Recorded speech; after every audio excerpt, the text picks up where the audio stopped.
एक जंगल में महाचतुरानन नामक सियार रहता था। एक दिन में उसने एक मरा हुआ हाथी देखा। उसकी बाछें खिल गई।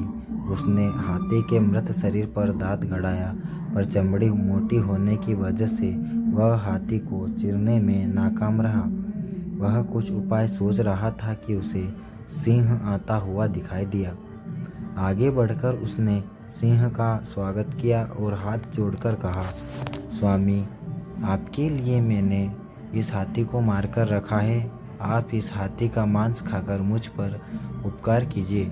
सिंह ने कहा, मैं तो किसी के हाथों मरे हुए जीव का खाता नहीं हूँ, इसे तुम ही खाओ।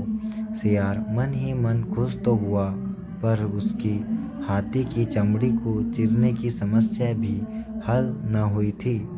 थोड़ा देर उस तरफ एक बाघ आ निकला। बाघ ने मरे हाथी को देखकर अपने होठ पर जीभ फिराई। सियार ने उसकी मंशा भांपते हुए कहा, मामा, आप इस मृत्यु के मुंह में कैसे आ गए?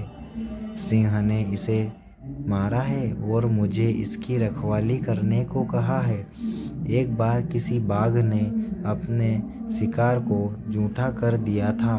तब से आज तक वे बाघ प्रजाति से नफरत करने लगे हैं। आज तो हाथी को खाने वाले बाघ को वह जरूर मारे गिराएंगे। यह सुनते ही बाघ वहां से भाग खड़ा हुआ, पर तभी एक चीता आता हुआ दिखाई दिया।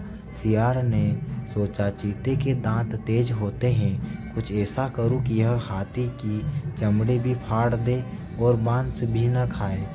उसने चीते से कहा, प्रिय भांजे, इधर कैसे निकले? कुछ भूखे भी दिखाई पड़ रहे हो। सिंह ने इसकी रखवाली मुझे सौंपी है, पर तुम इसमें से कुछ मांस खा सकते हो।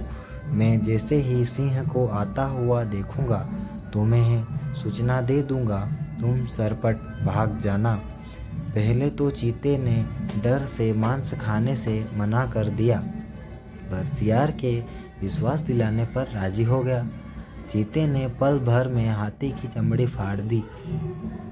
जैसे ही उसने मांस खाना शुरू किया कि दूसरी तरफ देखते हुए सियार ने घबरा कर कहा, भागो, सिंह आ रहा है। इतना सुनते ही चीता सरपट भाग खड़ा हुआ। सियार बहुत खुश हुआ। उसने कई दिनों तक विशाल जानवर का मांस खाया। सिर्फ अपनी सूझबूझ से छोटे से सियार ने अपनी समस्या का हल निकाल लिया। इसलिए कहते हैं कि बुद्धि के प्रयोग से कठिन काम को भी संभव किया जा सकता है।